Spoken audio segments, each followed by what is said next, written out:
Hey YouTube, in this video I'm going to be doing a deck profile on my updated Regalia deck.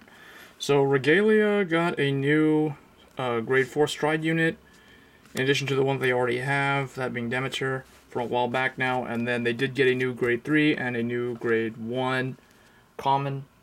So there's a little bit of life breathed back into this deck, and there's lots of different builds, but the most common one I've seen is just 4 of the Verthandi, the new grade 3, and 4 of the Yggdrasil.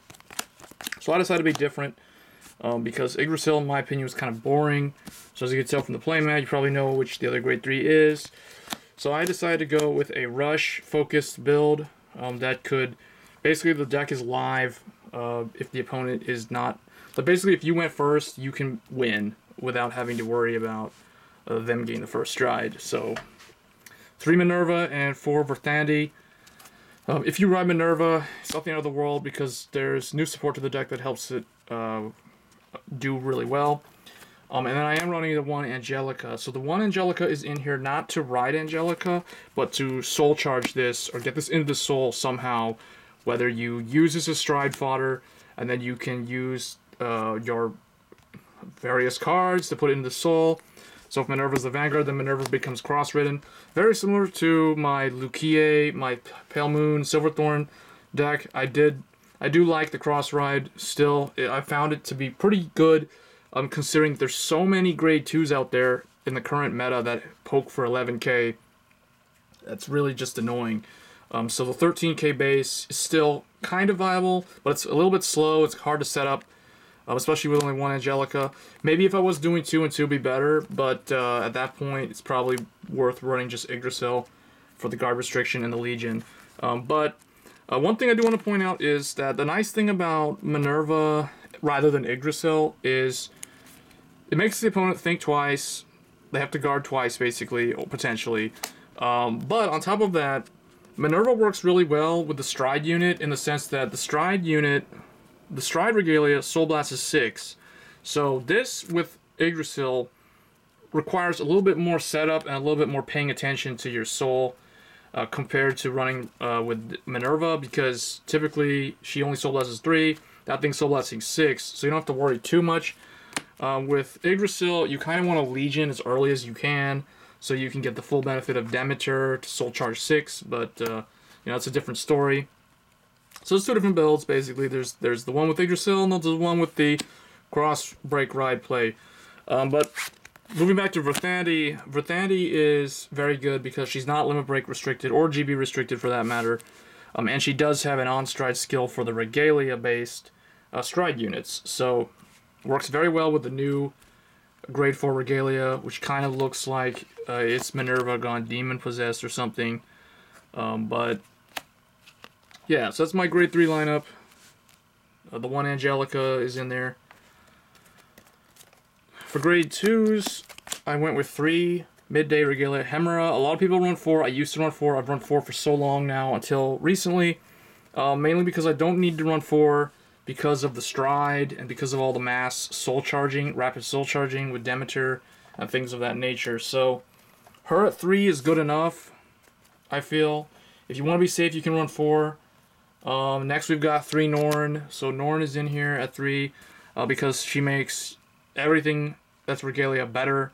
When you Soul Blast her, your Vanguard gets 5,000 power.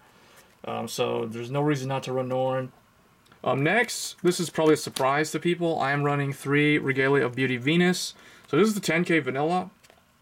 So when I was thinking of maintaining the cross ride with these 2 cards, I was thinking, you know what, well, why don't I make my rear guards more harder to kill as well?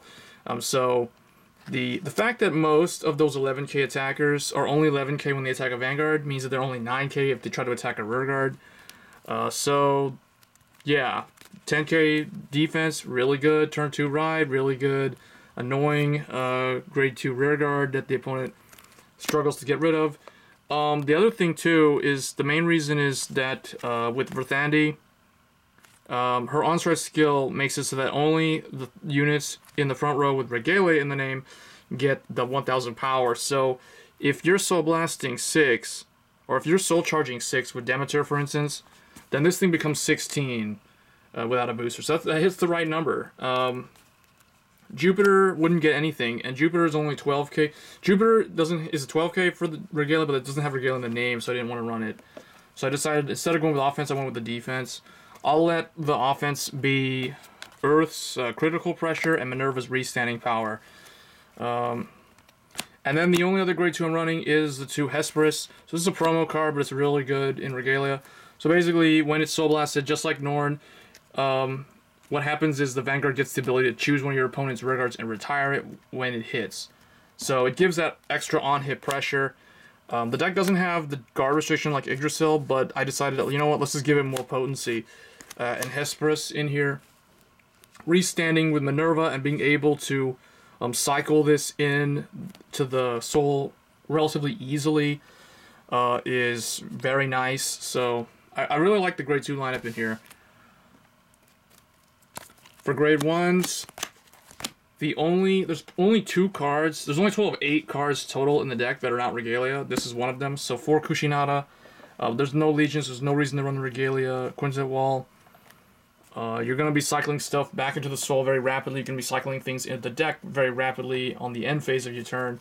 So for Kushinada, really good. Can protect your rear guards. Makes the deck even more defensive.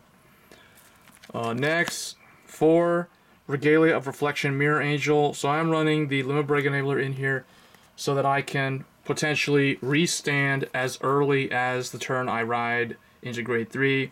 Assuming I have 1 damage, and we'll go over how that works here. But I did that for optimal rush efficiency.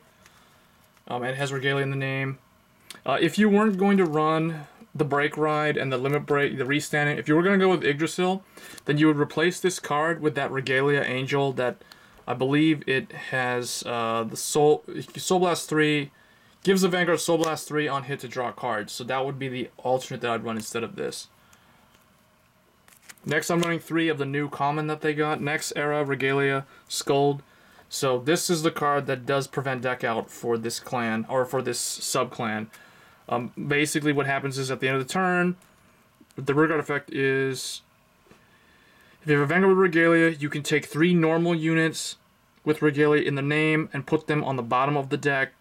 And if 3 or more cards were put into the drop zone from the soul during the turn, you may pay the cost if you do draw a card and soul charge 1. So this is your draw recycler, basically. And it puts, now key thing is it doesn't return triggers.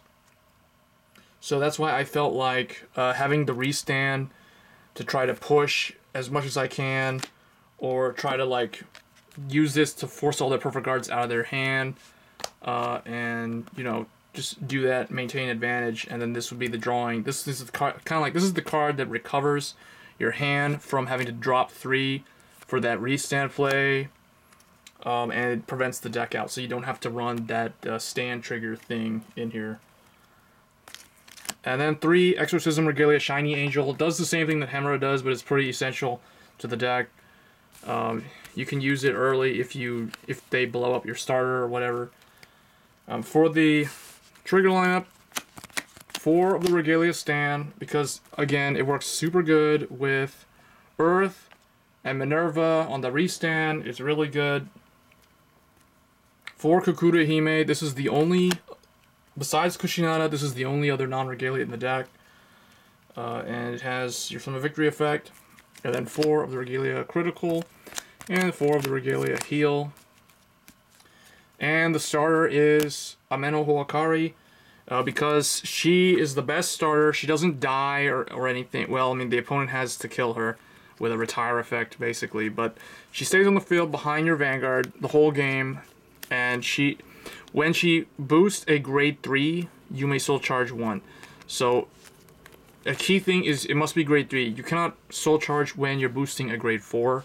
Only grade 3. So basically, as soon as you ride grade 3, Minerva, let's say you ride Minerva, you already have your grade 1 and 2 in the soul.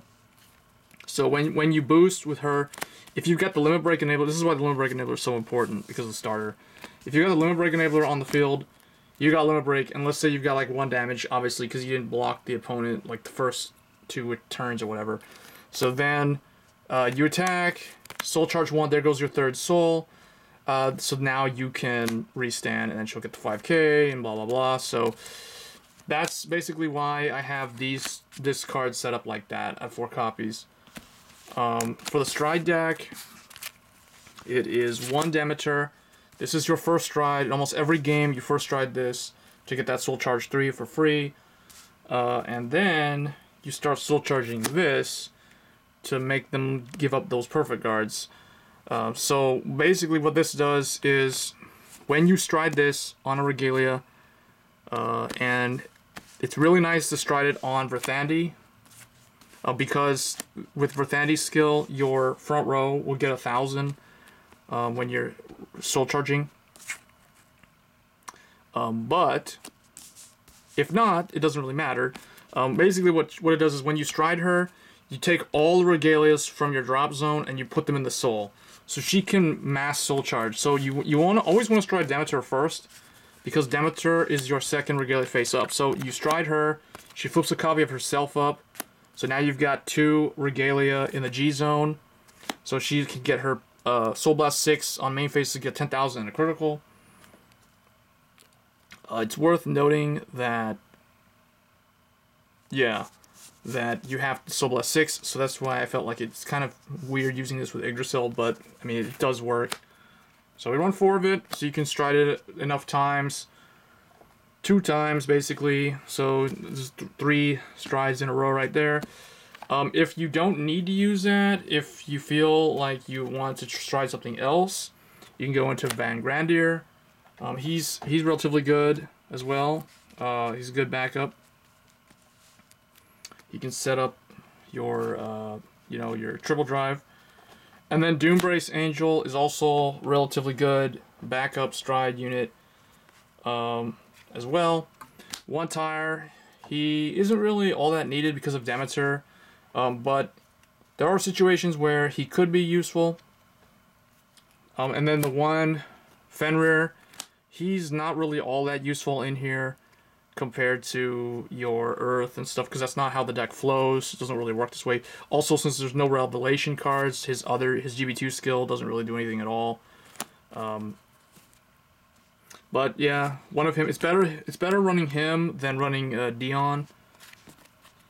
Then 3 Iris, because Iris is extreme. This is like a really good G Guardian. It's just super good in here. It helps stack soul. And then 2 Hanasatsuki. So that's basically my Regalia deck. I honestly, the Revelation style is really growing on me recently, so I don't know. I still like Regalia for old time's sake. So if you guys enjoyed that video, and I'll see you guys in the next one. Thanks.